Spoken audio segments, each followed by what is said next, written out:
called Ophir. But in the 3,000 years since King Solomon reigned, explorers, prospectors, and treasure hunters have searched for Ophir and King Solomon's mines in vain. Is the source of his wealth so secret that no one will ever find it? Or are there clues that other treasure seekers have missed? To find out, I'll explore ancient mines in Israel. Why are these called King Solomon's mines? Descend deep into a gold mine in Zimbabwe. We're like this. We're struggling to keep flat against this rock. And search Ethiopia's remotest villages from the air. We're digging for the truth, and we're going to extremes to do it.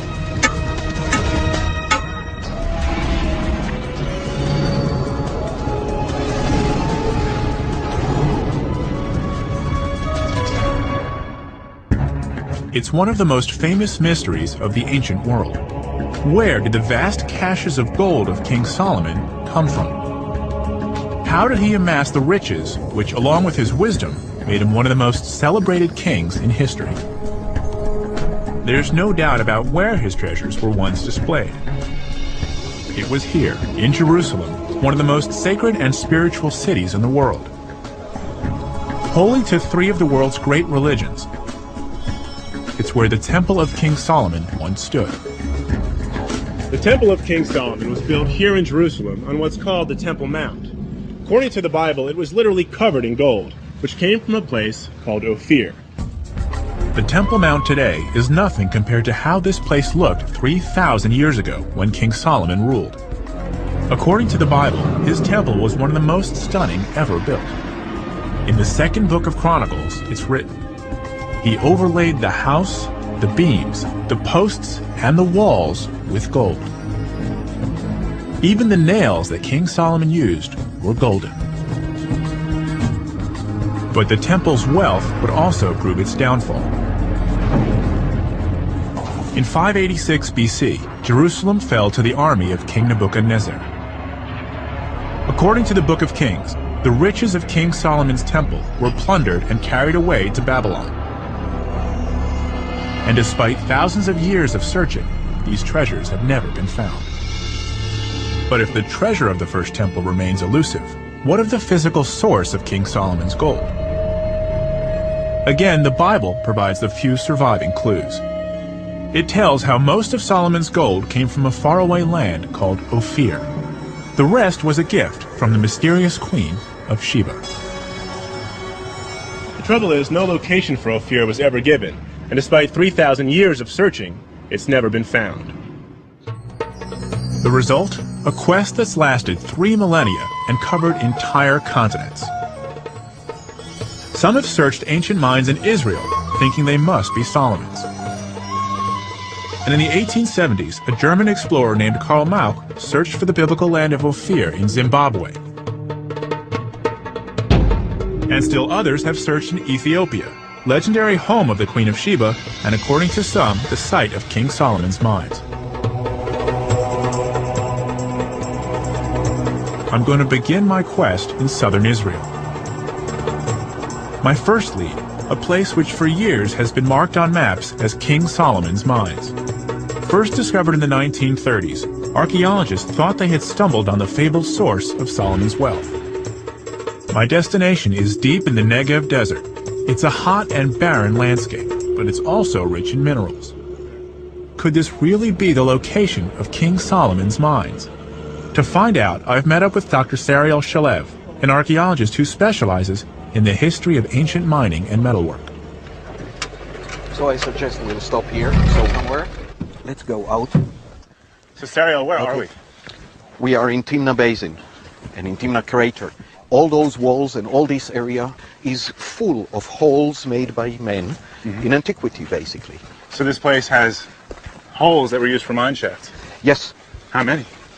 Well, hundreds, and some people say thousands. Oh, I see.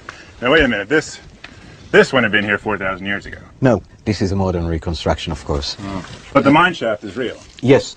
Okay.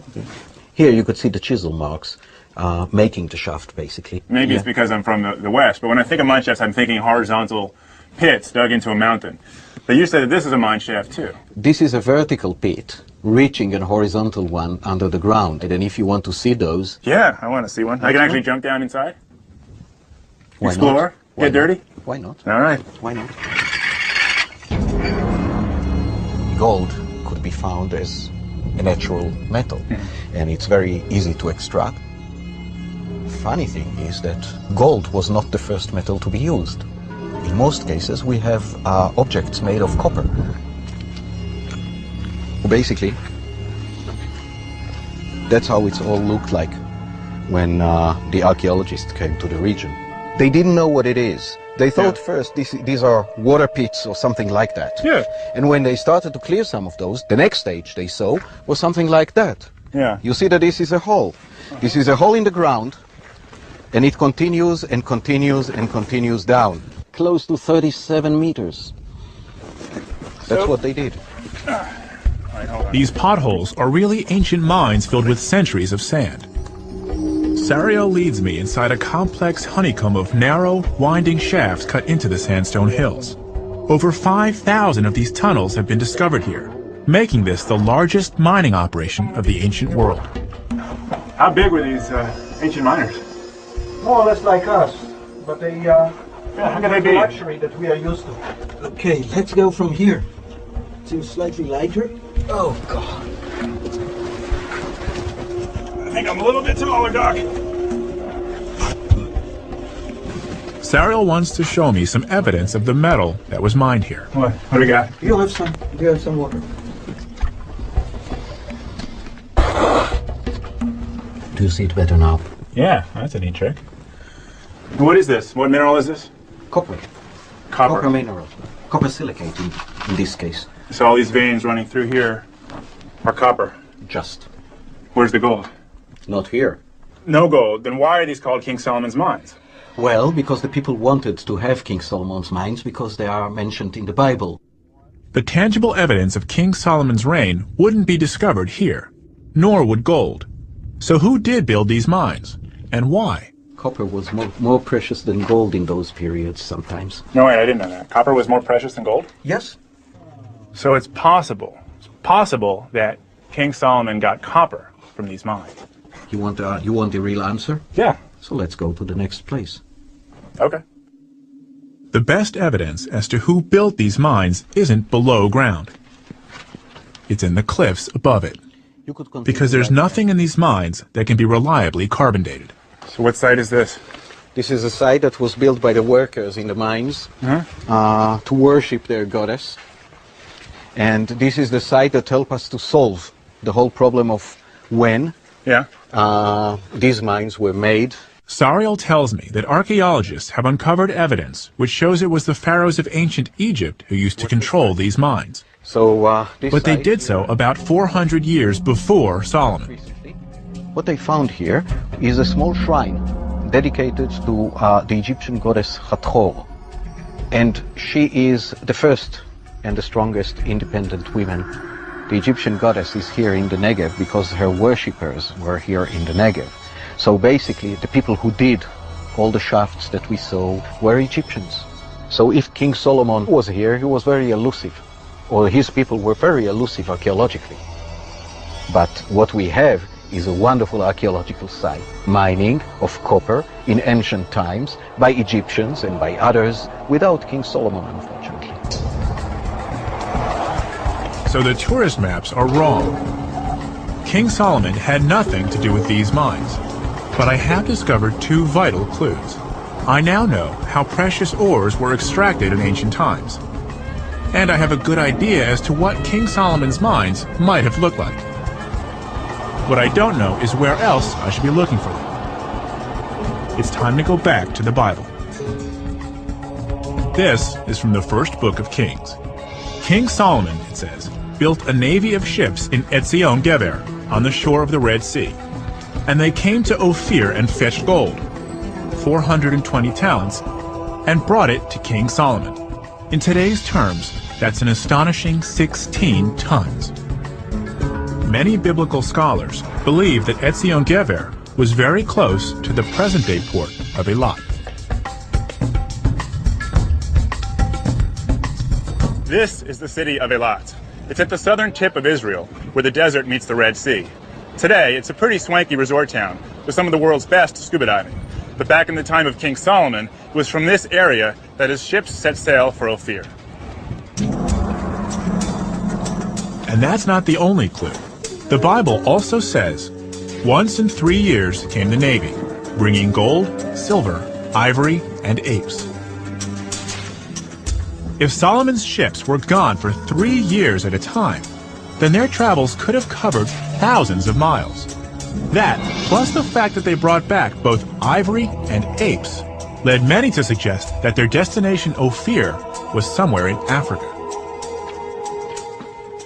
I want to get a sense for what such a journey would have been like. Josh, Welcome on board, Tuli. what's your name? Tuli. Tuli. Just put me to work. I'll swab the Put you deck. on the bow line today. You'll put me where? On the bow line. On the bow line. All right. Show me the way. Captain Thule is happy to comply.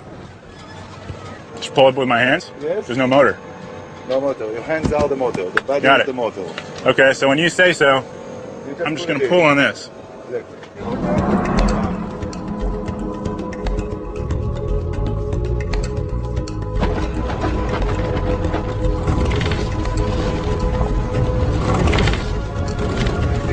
Put it on the- Boy Scouts, baby.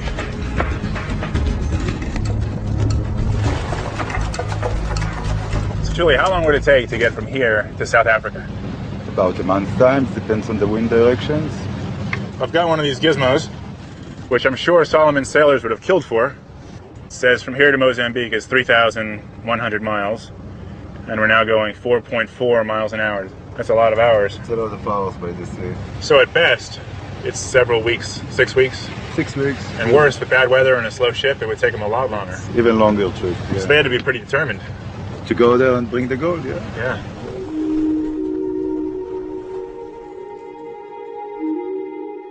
As the sun sets, we leave modern-day Israel behind us.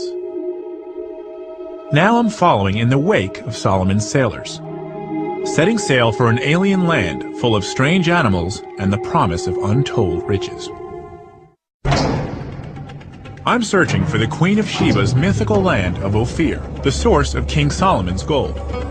I've seen how precious ores were mined in ancient times in Israel, but I have yet to find any evidence that gold was mined there too. So what is this? This is copper mineral. No gold. Then why are these called King Solomon's mines? I've also found clues in the Bible suggesting that King Solomon's sailors brought him his gold from much farther away. Could Solomon's fleet have traveled all the way down the Swahili coast of East Africa? There's plenty of archaeological evidence suggesting these ancient ports traded with the Middle East for several thousand years. Could Solomon's sailors have left their ships and made their way inland to a place like this? The modern southern African nation of Zimbabwe. Back in the 19th century, that's exactly what some people believed. Local historian Paul Tingay has written extensively on this subject. I'm on a quest to find the source of the gold used in King Solomon's mines. The Bible takes me a certain distance, but after that, there's really no information given. I think you're looking for the thing we'd all like to have found: King Solomon's mines, the Queen of Sheba's court, Ophir. But there was one man who is absolutely believed that here, somewhere in southern Africa, was that Ophir. And that was a chap, a young geologist, German geologist called Karl Mausch. He came in 1871, and any journey like this would have been pretty tough. You're going through malaria areas, you've got enormous amounts of wild game, and not necessarily a friendly reception from the local folk. He had only one sort of driving thing in his life, and that was to find the biblical Ophir. He actually discovered gold in Zimbabwe. So the history of gold in Zimbabwe is well established. Oh, absolutely. I mean, they were mining, they were panning in the rivers. And it was well known to the Arabs, the Swahili traders who came in from Zanzibar and Oman, that there was gold here. And nowadays, of course, there are huge mines here. There's a lot of gold exported from Zimbabwe. Paul has put me in touch with a friend who works in a modern gold mine in Zimbabwe. Are you Daniel? Hello, yeah, I'm Daniel. All right, I'm Josh. curious to know if it's anything like the kind of mines which operated back in King Solomon's time. Yeah, sure. Before they'll let me go down underground, I've got to change into proper gear. Got to wear this hard hat, overalls, gumboots. Reporting for duty. Let's go. This is my first underground mine. We're going to 18 level. Yeah? Yeah. That's it first. I don't break. We got the driver on board. We are moving! This is exciting. Is there much of a view? No, okay, there goes the view. For me, it's exciting. It is, oh yeah. Because We're traveling to the bottom of the mine, level 18, which is 2,181 feet below the surface. That's almost half a mile. Welcome to 18 level. Thank you. You have 3 shafts coming off of here, Yeah. and then these split into more shafts. It's a bit more wet areas. So from the 18th level, it just kind of fans out into lots of different mine shafts. Lead on. Yeah. Follow you. All right then. Unlike ancient miners, workers now use dynamite to blast their way through tons of rock.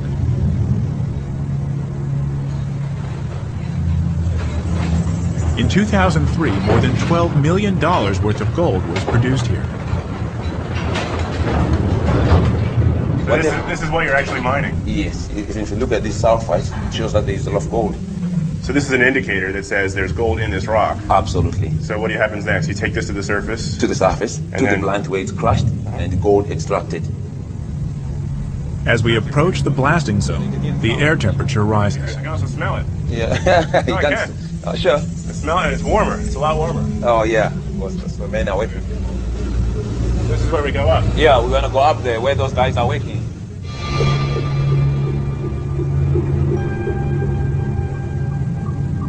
I mean, it feels foreign. It feels like I have absolutely no right to be between these massive rocks. And then this little stick, you just go, push. The closer we get, the more treacherous the climb. This is not the kind of space where someone who's claustrophobic should venture into. It's really tight. The pitch, just take a look at it. We're like this. We're struggling to keep flat against this rock. And there's not much visibility, except for what our headlamps show. Hey, look over this way. Look at the drillers.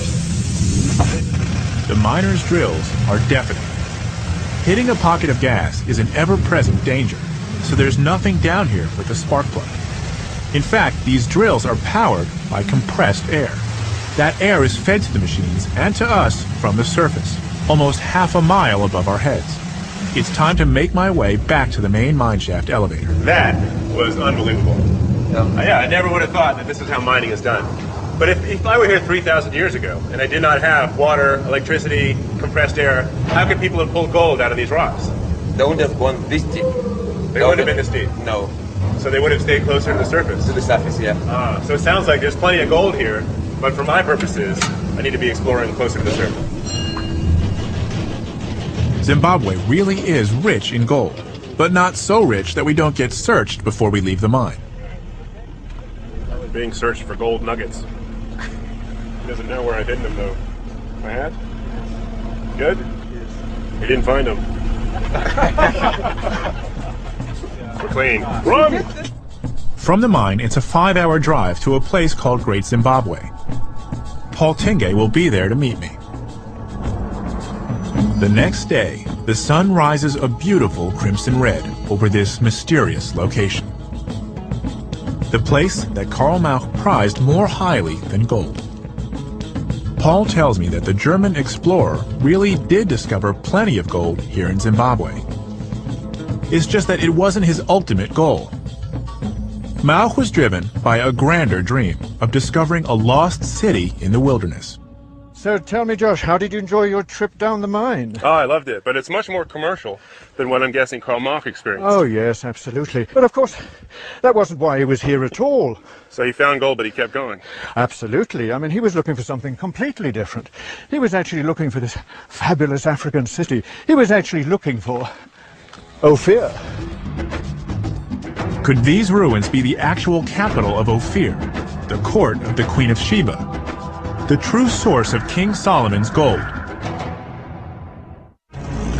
I'm searching for one of the most famous and elusive caches in history, the gold mines of the Bible's wisest and wealthiest ruler, King Solomon. I've learned that some of the gold was a gift from the Queen of Sheba, and some was brought from a mysterious land called Ophir. In the 1870s, a German explorer named Karl Mauch crisscrossed southern Africa looking for the biblical Ophir. Eventually, he came here, to the amazing ruins of Great Zimbabwe. It's sub-Saharan Africa's largest pre-colonial stone structure. Edward Matanga, the curator of the site, is showing me around. As you can see, this is the main entrance. This place is huge. This is the largest pre-colonial structure in sub-Saharan Africa.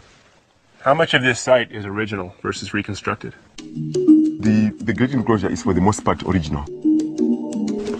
I can see why Karl Mauch spent so much time here. These walls are incredible. How tall is this? This is 11 meters tall. That's unbelievable. And there's nothing in here. No, it's What all rock? It's just solid. Stones. As you can see, this is built of stones without the use of mortar. These dry stone walls are made up of millions of granite rocks quarried from the hills around Great Zimbabwe. The walls were designed to be thinner at the top and wider at the base, utilizing gravity to keep all the stones in place. Amazingly, without the use of mortar. This place was a shrine. This place is very significant to the ancestors of Edward's people, the Shona, who ruled over a large part of southern Africa. It was a ritual gathering place. But sometime after its peak in the 14th century, it was abandoned. Of course, the German explorer Karl Mauch knew none of this. He had spent 6 years trekking through southern Africa, searching for the mysterious land of Ophir and the source of King Solomon's wealth. So when he discovered Great Zimbabwe in 1871, he was sure that he'd found exactly what he'd been looking for. Mauch, like many European explorers of his day, was a racist. He simply could not believe that black Africans built these amazing structures. Moreover, he was desperate to prove to the world that this place was the biblical Ophir, that it had ties back to the ancient Middle East. I'm guessing that when Karl Mauch came here in the 1870s, he didn't know as much about archaeology as we do today. So was there anything physical, anything tangible that he saw that said to him, this must be from King Solomon or the Queen of Sheba? Karl Mauch was unfortunate to have been misled by the finding of a piece of wood. Mauch was intent on providing a link between Great Zimbabwe and the Bible. Even the most tenuous evidence was enough for him. For example, when Mauch discovered a beam made of aromatic wood, he immediately jumped to the extraordinary conclusion that it was cedar, the same wood King Solomon had used to build his temple in Jerusalem. And so he thinks, because in the Bible it says Solomon used cedars from Lebanon, he figures these are cedars from Lebanon, and therefore this must be built by Solomon. Absolutely, that's the kind of story that he constructed. Many European settlers embraced Mauch's ideas. Mauch, they said, had proved that a biblical kingdom once existed in the heart of Africa. As a result, Christian colonizers could lay claim to an ancient title to these lands, one that predated the claims of native Africans. And the fact that Mauch also discovered gold at Great Zimbabwe only ensured that even his wildest speculations were accepted as truth. In fact, his findings triggered a kind of gold rush. European prospectors headed to the ancient city and systematically plundered the ruins. Their exploits were given the aura of respectability. A company was established to oversee the operation, but this was no archaeological site. Trenches were dug everywhere, and many of the walls were destroyed. Priceless artifacts were found, but they were almost all melted down, destroying vital evidence about the real history of this place. It would be almost 60 years later before a serious archaeological study of Great Zimbabwe would be undertaken. It was led by an Englishwoman, Gertrude Caton Thompson. She was appalled by what she found. The site had been ransacked by a succession of treasure seekers. She thought the true origins of Great Zimbabwe might be lost forever. But Caton Thompson didn't give up. Instead, she performed an aerial survey of the site. It was at the time a revolutionary idea. She was looking for evidence of human habitation, which had somehow escaped the looters. Amazingly, she spotted a site which was completely undisturbed. Back on the ground, Caton Thompson began to excavate. Almost everything she discovered was of African rather than Middle Eastern origin. It soon became clear. Great Zimbabwe had been built by the ancestors of the Shona people, who still live in the area today. So you're saying that this site can help explain what Great Zimbabwe was all about? Caton Thompson actually proved beyond a reasonable doubt that this site was essentially African. So Karl Marx's original belief that he found Ophir faded away. Absolutely. But Caton Thompson did more than disprove Mao. The foreign ceramics and beads she discovered showed that Great Zimbabwe was at the center of a complex and sophisticated trading network, one that stretched from Central Africa to Persia, India, even China. In fact, she proved that Great Zimbabwe was at the hub of Southern Africa's gold trade. And since then, it's been shown that the mining techniques used at Great Zimbabwe were very similar to the ancient techniques I'd learned about in southern Israel. But there's still no link to King Solomon. Carbon dating has shown that this site was occupied between the 9th and the 14th centuries AD, nearly 2,000 years after Sheba and Solomon. So it looks like I've struck out twice on my quest to find King Solomon's mines. Still, there is one other place in Africa which claims strong ties to the Queen of Sheba. Its claim, while not endorsed by all archaeologists, is certainly more credible than Karl Marx. That's gold. This is gold. The yellow one is gold. The search for King Solomon's mines and the Queen of Sheba is not over yet. But now it is already eroded. Word is she came from northern Ethiopia. That's where I need to go next. I'm on the trail of one of history's most famous treasures, King Solomon's mines. The Bible tells us that the gold in Solomon's temple came from the land of Ophir. But it doesn't tell us where Ophir is. So far, I've drawn a blank in both Israel and Zimbabwe. But I'm not giving up yet. I'm taking another plane deeper into Africa, to the fascinating and beautiful country of Ethiopia. This place claims an ancient link to the Queen of Sheba. But in modern times, it's unfortunately better known for famine and war. I've just landed in Axum in northern Ethiopia. Until recently, this was the front line of a border war with Eritrea, and it wouldn't have been safe for me to be here. Today, the UN supervises a fragile peace, and the people of Axum get on with their lives. I've come to the town of Axum in northern Ethiopia, not far from the border of Eritrea. This may look like a sleepy provincial town today, but these giant stelae testify to the fact even the nails that King Solomon used were golden. But the temple's wealth would also prove its downfall. In 586 BC, Jerusalem fell to the army of King Nebuchadnezzar. According to the Book of Kings, the riches of King Solomon's temple were plundered and carried away to Babylon. And despite thousands of years of searching, these treasures have never been found. But if the treasure of the first temple remains elusive, what of the physical source of King Solomon's gold? Again, the Bible provides the few surviving clues. It tells how most of Solomon's gold came from a faraway land called Ophir. The rest was a gift from the mysterious Queen of Sheba. The trouble is, no location for Ophir was ever given, and despite 3,000 years of searching, it's never been found. The result? Where did the vast caches of gold of King Solomon come from? How did he amass the riches which, along with his wisdom, made him one of the most celebrated kings in history? There's no doubt about where his treasures were once displayed. It was here, in Jerusalem, one of the most sacred and spiritual cities in the world. holy to three of the world's great religions. It's where the Temple of King Solomon once stood. The Temple of King Solomon was built here in Jerusalem on what's called the Temple Mount. According to the Bible, it was literally covered in gold, which came from a place called Ophir. The Temple Mount today is nothing compared to how this place looked 3,000 years ago when King Solomon ruled. According to the Bible, his temple was one of the most stunning ever built. In the second book of Chronicles, it's written, "He overlaid the house, the beams, the posts, and the walls with gold." A quest that's lasted 3 millennia and covered entire continents. Some have searched ancient mines in Israel, thinking they must be Solomon's.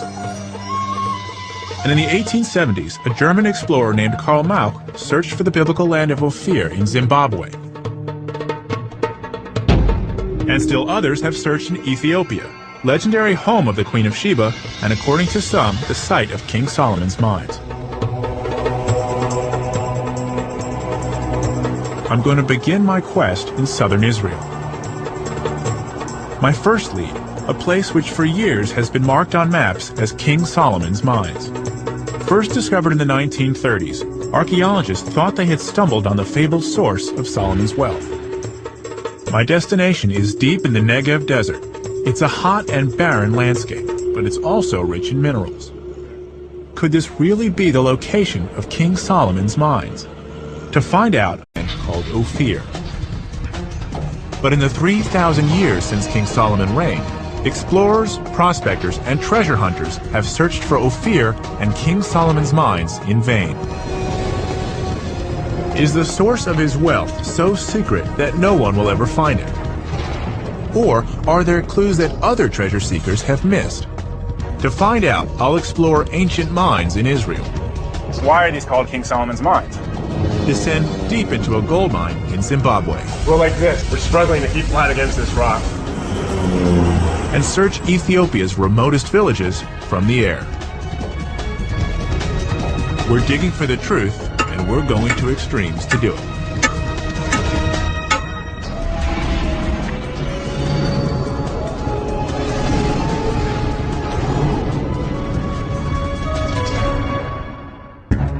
It's one of the most famous mysteries of the ancient world. I've met up with Dr. Sariel Shalev, an archaeologist who specializes in the history of ancient mining and metalwork. So I suggest we'll stop here, somewhere. Let's go out. So Sariel, where are we? We are in Timna Basin and in Timna Crater. All those walls and all this area is full of holes made by men in antiquity, basically. So this place has holes that were used for mine shafts? Yes. How many? Well, hundreds, and some people say thousands. I see. Now wait a minute, this wouldn't have been here 4,000 years ago. No, this is a modern reconstruction, of course. But the mine shaft is real. Yes. Okay. Here you could see the chisel marks making the shaft, basically. Maybe it's because I'm from the West, but when I think of mine shafts, I'm thinking horizontal pits dug into a mountain. But you said that this is a mine shaft too. This is a vertical pit, reaching a horizontal one under the ground. And if you want to see those... Yeah, I want to see one. I can actually jump down inside?